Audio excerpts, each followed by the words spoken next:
ये जी देखिए माशाल्लाह तबारक रहमान।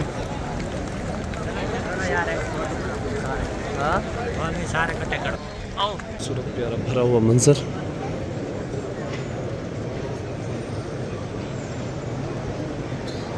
अल्हम्दुलिल्लाह जगह तो मिल जाएगी इंशाल्लाह, कोशिश है मिल जाएगी। الإخلاص والتواضع، وهذا سبب الانجذاب الفطري لمبادئه السامية. أحب الناس الإسلام وانتشر وينتشر لأنه واضح المعالم، حق أبلج يسعد النفوس، يشرح الصدور، يشبع فراغ القلوب، يهذب حيرة الأرواح، يمسي كثيرا